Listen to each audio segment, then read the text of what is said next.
IPL 2025 61వ మ్యాచ్లో LSG మరియు SRH జట్లు తలపడబోతున్నాయి. అండ్ ఈ మ్యాచ్ని అయితే ఈరోజు లక్నోలోని ఎకనా స్టేడియం వేదిక ఆడబోతున్నారు. సో ఈ మ్యాచ్ అయితే ప్లే ఆఫ్ రేస్ దృష్ట్యా చూసుకుంటే లక్నో టీంకి చాలా ఇంపార్టెంట్.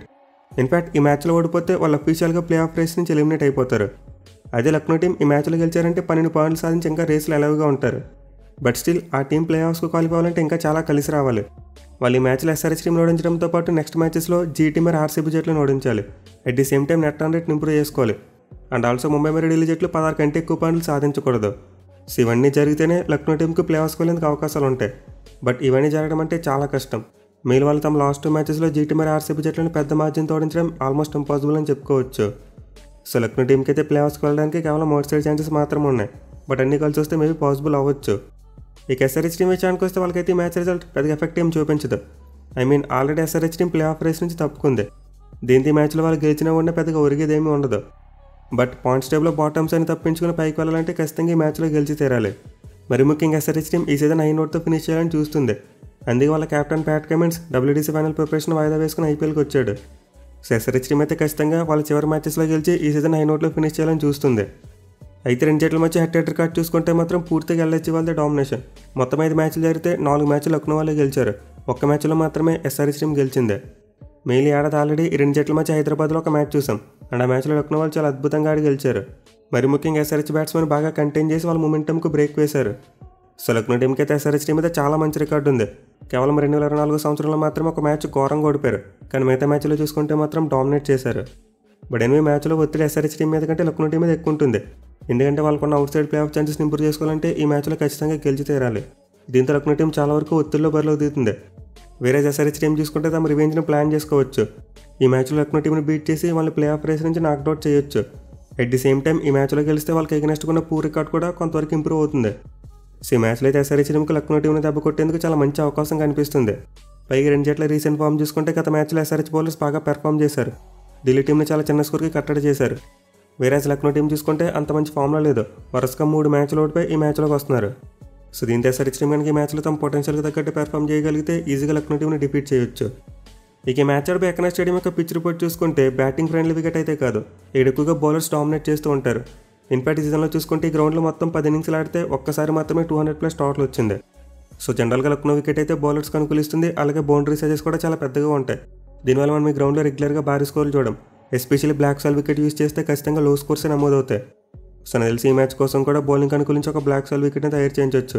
అండ్ ఏదైనా జరిగితే 170 స్కోర్ ఒక విన్నింగ్ టోటల్గా మారేందుకు కూడా అవకాశం ఉంటుంది. ఇక ఈ గ్రౌండ్ యొక్క స్టాట్స్ విషయానికి వస్తే ఇప్పటివరకు మొత్తం 19 ఐపీఎల్ మ్యాచెస్ జరిగాయి. అండ్ ఈ 19 మ్యాచ్లో ఫస్ట్ బ్యాటింగ్ చేసిన టీం 8 మ్యాచ్లో గెలిస్తే చేస్ చేసిన టీమ్స్ 10 మ్యాచ్లో గెలిచాయి. అలాగే గ్రౌండ్లో ఫస్ట్ ఇన్నింగ్స్ యావరేజ్ స్కోర్ చూసుకుంటే 168 రన్స్గా ఉంది. సో స్టాట్స్ పైన చూసుకుంటే ఈ వెన్యూ ఒక న్యూట్రల్ వెన్యూలా కనిపిస్తుంది. అంటే బ్యాట్ అండ్ బాల్ మధ్య మంచి ఈక్వల్ కాంపిటీషన్ ఉండడంతో పాటు టాస్ అనేది కూడా అంత పెద్ద ఇంపార్టెంట్ ఫ్యాక్టర్ కాకపోవచ్చు. బట్ ఎనిమిది ఆడ చూసుకుంటే మాత్రం ఆడిన 5 మ్యాచ్లో 4 సార్లు చేస్ చేసిన టీమ్సే గెలిచాయి. దీంతో ఖచ్చితంగా టాస్ గెలిచిన కెప్టెన్ ముందుగా ఫీల్డింగే తీసుకోవచ్చు. ఇక ఈ గ్రౌండ్లో 2 టీంల యొక్క రికార్డ్ చూసుకుంటే లక్నో టీంకి అయితే ఆడదంత మంచి రికార్డ్ లేదు. వాళ్ళు 5 మ్యాచ్లు ఆడితే 2 గెలిచారు, 3 ఓడిపోయారు. బట్ ఎస్ఆర్హెచ్కి ఎగనెస్ట్గా చూసుకుంటే మాత్రం ఈ గ్రౌండ్లో ఒక మ్యాచ్ ఆడారు అండ్ ఒక మ్యాచ్లో గెలిచారు. అయితే వాళ్ళు ఆడితే గ్రౌండ్లో చివరికి ఆడిన 2 మ్యాచ్లు ఓడిపోయారు. అది కూడా సిఎస్కే మరియు డీసీ లాంటి జట్ల మీద ఓడిపోయారు. సో డెఫినెట్లీ లక్నో టీంకి అయితే ఆడితే మరీ ఎక్కువ హోమ్ అడ్వాంటేజ్ కనిపించట్లేదు. బట్ వాళ్ళకున్న ప్లే ఆఫ్ ఛాన్సెస్ దృష్ట్యా చూసుకుంటే మాత్రం ఖచ్చితంగా 2 జట్ల మధ్య ఒక మంచి హెవీ కాంపిటీషన్ చూసేందుకు అవకాశాలు కనిపిస్తున్నాయి. ఇక ఈ మ్యాచ్ యొక్క వెదర్ రిపోర్ట్ విషయానికి వస్తే వర్షం పడడానికి ఏమీ కనిపించట్లేదు. మనమైతే ఫుల్ మ్యాచ్ను ఎటువంటి బ్రేక్స్ లేకుండా చూసేయచ్చు. ఇక టీమ్స్ విషయానికి వస్తే లక్నో టీంకి అయితే చాలా ప్రాబ్లమ్స్ ఉన్నాయి. వాళ్ళ బ్యాటింగ్ సరిగ్గా లేదు అండ్ ఆల్సో బౌలింగ్ కూడా క్లిక్ అవ్వట్లేదు. మీలో వాళ్ళ బ్యాటింగ్ చూసుకుంటే టాప్ ఆర్డర్ బ్యాట్స్మెన్ ఎక్కువగా రన్స్ కొట్టలేకపోతున్నారు. సీజన్ స్టార్టింగ్లో ఒక 5 మ్యాచెస్లో బాగానే ఆడారు. బట్ తర్వాత మాత్రం ఫామ్ డిప్ అవడం చూసాం. మిలీ నికోలస్ పరన్ తన ఫామ్ను పూర్తిగా కోల్పోయాడు. అండ్ ఆల్సో మార్చ్ బ్యాట్ నుంచి రన్స్ రావట్లేదు. అలాగే మార్క్రమ్ కూడా చాలా ఇన్కన్సిస్టెంట్గా పెర్ఫామ్ చేస్తున్నాడు. సో ప్రస్తుతానికి అయితే లక్నో టీంలో ఆయుష్ పదాని మరి అబ్దుల్ సమద్ ఇద్దరు బ్యాట్స్ నుంచి రన్స్ వస్తున్నాయి. రిషబ్ పంత్ అయితే మరీ వర్స్ట్ ఫామ్లో ఉన్నాడు. ఆల్మోస్ట్ ప్రతి మ్యాచ్లో కూడా ఫెయిల్ అవుతున్నాడు. అండ్ మిల్లర్ చూసుకున్న తన రేంజ్ బ్యాటింగ్ చేయలేకపోతున్నాడు. సో లక్నో బ్యాట్స్మెన్ అయితే మ్యాచ్లో పుంజుకోవాలి. మెయిల్ ఎస్ఆర్హెచ్ బౌలర్స్ మంచి ఫామ్తో వస్తున్నారు. దీంతో మ్యాచ్లో వాళ్ళు సరిగ్గా లేకపోతే ఎలిమినేట్ అయిపోయే ప్రమాదం ఉంటుంది. ఇక బౌలింగ్లో చూసుకున్న లక్నో టీంకు ప్రాబ్లమ్స్ ఉన్నాయి. మెయిలీ మయాంక్ యాదవ్ మరోసారి ఇంజరీకి గురయ్యాడు. బ్యాక్ ఇంజరీ అయిందంట. దీంతో రూల్ అవుట్ అయిపోయాడు. అండ్ అతని ప్లేస్లో వాళ్ళైతే న్యూజిలాండ్కి చెందిన విల్ ఓవర్ని తెచ్చుకున్నారు. బట్ ఈ ప్లేయర్కు ప్లేయింగ్ వల్ల చోటు చాలా కష్టం. ఎందుకంటే ఆల్రెడీ ఫారెన్ ప్లేయర్స్ విషయంలో లక్నో టీంకి ఫుల్ స్లాట్స్ నిండిపోయాయి. వాళ్ళు టాప్ ఆర్డర్ ముగ్గురితో పాటు డేవిడ్ మిల్లర్ 4 కూడా ఫారెన్ ప్లేయర్సే. దీంతో బౌలింగ్ విషయంలో లక్నో టీం ఫారెన్ ప్లేయర్ని యూజ్ చేసుకోలేదు.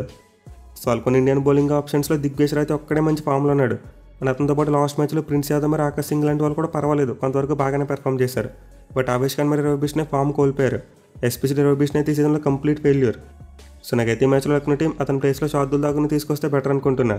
ఎందుకంటే షార్దుల్ ఠాకూర్కి ఎస్ఆర్హెచ్ బ్యాట్స్మెన్తో చాలా మంచి మ్యాచ్అప్స్ ఉన్నాయి. ఇన్ఫాక్ట్ ప్రీవియస్గా 2 జట్ల మధ్య మ్యాచ్ జరిగినప్పుడు అతను ఒక 4 తీశాడు. దీంతో ఈ మ్యాచ్లో లక్నో టీం షార్దుల్ ఠాకూర్ని టీంలోకి తీసుకొచ్చే ప్రయత్నం చేయాలి. సో వాళ్ళకైతే పేస్ బౌలింగ్ విషయంలో ఎటు తిరిగి ఆకాష్ సింగ్, ప్రిన్స్ యాదవ్ మరి ఆవేష్ ఖాన్ ముగ్గురు ఉంటారు. అండ్ వీళ్ళతో పాటు షార్దుల్ ఠాకూర్ కూడా వస్తే ఎక్స్పీరియన్స్ యాడ్ అవుతుంది. ఇక స్పిన్నర్స్గా చూసుకుంటే దిగ్విజయ్ రాతి మరి మార్క్రమ్ ఉంటారు. ఈవెన్ లక్నో టీం యూజ్ చేసుకోవట్లేదు, కానీ బదోని మరి సమాధ్ కూడా బౌలింగ్ వేయగలరు. సో మరీ స్లోగా ఉంటే బ్లాక్ సాల్ వికెట్ ఇస్తే లక్నో టీం ఖచ్చితంగా 2 మెయిన్ స్పిన్నర్స్తో వెళ్తారు, లేకపోతే 4 పేస్ బౌలర్స్ని తీసుకుంటేనే బాగుంటుంది. ఇక ఎస్ఆర్హెచ్ టీం విషయానికి వస్తే వీళ్ళు కూడా ప్లెంటీ ఆఫ్ ప్రాబ్లమ్స్ ఉన్నాయి. వీళ్ళ వాళ్ళ బ్యాటింగ్ సరిగ్గా క్లిక్ అవ్వట్లేదు. ఆ ఫస్ట్ మ్యాచ్లో రాజస్థాన్ టీం మీద కొట్టిన తర్వాత నెక్స్ట్ మ్యాచ్లో లక్నో వాళ్ళే బ్రేక్ వేశారు. అండ్ అప్పటి నుంచి చూసుకుంటే ఎస్ఆర్హెచ్ బ్యాట్స్మెన్ ఇప్పటివరకు సరిగ్గా పెర్ఫామ్ చేయలేదు. సో ఇండి మ్యాచ్లో ఎస్ఆర్హెచ్ బ్యాట్స్మెన్ రిడెంప్షన్ కోసం ఆడాలి. అయితే ఈ మ్యాచ్కి ముందు ఎస్ఆర్హెచ్ టీంకు ఒక అనుకోని సమస్య వచ్చింది. అదేంటంటే ట్రావిస్ హెడ్కు కోవిడ్ పాజిటివ్ వచ్చిందంట. సో దీంతో అతనైతే రోజు మార్నింగ్ స్క్వాడ్తో చేరబోతున్నాడు. మరి తను ప్లేయింగ్ లైన్లోకి తీసుకుంటారు లేదనేది ఒక క్వశ్చన్ మార్క్. ఒకవేళ ట్రావిస్ హెడ్ అందుబాటులో లేకపోతే కమిండి మెండిస్ ప్లేయింగ్ లైన్లోకి వస్తాడు. మీలాంటి లక్నో పిచ్ మీద ఒక ఎక్స్ట్రా స్పిన్నర్ ఉంటే బెటర్. బట్ ఎన్నో బ్యాటింగ్ విషయంలో చూసుకుంటే ఎస్ఆర్హెచ్ టీం ఆల్రెడీ లాస్ట్ మ్యాచ్లోనే మార్పులు చేశారు. సచిన్ బేబీ మరి అభినవ్ మనోహర్ లాంటి ప్లేయర్స్ని తీసుకొచ్చారు. మరి ఎస్ఆర్హెచ్ టీం వల్ల కంటిన్యూ చేస్తుందా, లేకపోతే నితీష్ కుమార్ రెడ్డిని మళ్ళీ తీసుకొస్తారో లేదో చూడాలి. సో ప్రజెంట్ వాళ్ళకి బ్యాటింగ్లో అయితే క్లాస్ని ఒక్కడే కాస్త చెప్పుకోదగ్గ ఫామ్లో కనిపిస్తున్నాడు. అండ్ అభిషేక్ శర్మ కూడా అడపదడప ఆడుతున్నాడు, కానీ మిగతా వాళ్ళందరూ కూడా చాలా స్ట్రగుల్ అవుతున్నారు. ఇక బౌలింగ్ విషయానికి వస్తే లాస్ట్ మ్యాచ్లో వేసిన బౌలింగ్ బిగ్గెస్ట్ పాజిటివ్ అని చెప్పుకోవచ్చు. నిజంగా ఎస్ఆర్హెచ్ బౌలర్స్ ఈ సీజన్లో ఇది బెస్ట్ పెర్ఫార్మెన్స్ పెట్టారు వాళ్ళ టీం నుంచే. సో గత మ్యాచ్లో ప్యాట్ కమిన్స్ కొత్త బాల్ తీసుకుని అద్భుతంగా బౌలింగ్ చేశాడు. అండ్ అనాథ్ కచ్ చూసుకున్న, హర్షల్ పటేల్ చూసుకున్న, స్పిన్నర్స్ చూసుకున్న అందరూ కూడా చాలా బాగా బౌలింగ్ చేశారు. దీని అదే ఫామ్ని మ్యాచ్లో కంటిన్యూ చేయగలిగితే ఖచ్చితంగా ఎస్ఆర్హెచ్ టీంకి గెలిచే అవకాశాలు పుష్కలంగా ఉంటాయి. ఇక టీంలో మార్పుల విషయానికి వస్తే ముందు చెప్పుకున్నట్టే ట్రావిస్ హెడ్ అవైలబుల్గా లేకపోతే కమిండి మెండిస్ ప్లేయింగ్ లైన్లోకి వస్తాడు. అండ్ ఆల్సో నితీష్ కుమార్ రెడ్డిని ఆడించాలనుకుంటే అభినవ్ మనోహర్ లేదా సచిన్ బేబీ ఇద్దరిలో ఒకరిని కూర్చోబెట్టేయచ్చు. సో మ్యాచ్ కోసం ఎస్ఆర్హెచ్ టీం యొక్క ప్లేయింగ్ లైన్లో జరిగితే ఈ 2 మార్పులు జరిగే అవకాశం ఉంది. ఇక ప్లేయర్ బ్యాటిల్స్ విషయానికి వస్తే అంత హెవీ బ్యాటిల్స్ ఏమీ కనిపించట్లేదు. అంటే గతంలో ఎక్కువగా తలపడే బ్యాటిల్స్ అయితే ఏమీ లేవు. అయితే ప్యాట్ కమిన్స్కి అగెనిస్ట్గా చూసుకుంటే మాత్రం ఇద్దరు లక్నో ఓపెనర్స్కు చాలా మంచి రికార్డు ఉంది.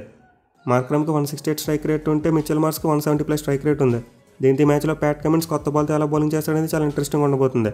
అలా ఒకవేళ లక్నో టీం షార్దుల్ ఠాకూర్ని ఆడిస్తే అతనికి అభిషేక్ శర్మకి అగెనిస్ట్గా చాలా మంచి రికార్డు ఉంది. 3 సార్లు అవుట్ చేశాడు. ఈవెన్ క్లాసన్ కూడా 2 టైమ్స్ అవుట్ చేశాడు. ఇన్ఫాక్ట్ ఇషాన్ కిషన్ అగెనిస్ట్గా కూడా మంచి రికార్డే కనిపిస్తుంది. సో ఈ మ్యాచ్లో షార్దుల్ ఠాకూర్ ఆడితే మనమైతే ఎస్ఆర్హెచ్ బ్యాట్స్మెన్కి అతనికి మధ్య మంచి మ్యాచ్అప్స్ చూడొచ్చు. అదర్వైజ్ లక్నో బౌలర్స్ అందరూ కొత్త వాళ్ళే కాబట్టి మనమైతే మోస్ట్ లైక్లీ ఫ్రెష్ బ్యాటిల్స్ చూడబోతున్నాం. ఇనివే నాకైతే ఈ మ్యాచ్లో గెలిచే అవకాశాలు ఎక్కువగా ఎస్ఆర్హెచ్ టీంకే కనిపిస్తున్నాయి. ఎందుకంటే వాళ్ళు అట్లీస్ట్ లాస్ట్ మ్యాచ్లో అయినా సరే బాగా పెర్ఫామ్ చేశారు. బట్ లక్నో టీం చాలా పూర్ ఫామ్లో ఉంది. చూడాలి మరి వాళ్ళు సొంత గడ్డ మీద ఏమైనా కంబ్యాక్ చేస్తారా, లేకపోతే ఎస్ఆర్హెచ్ టీం ఘనంగా ఫినిష్ చేస్తారనేది.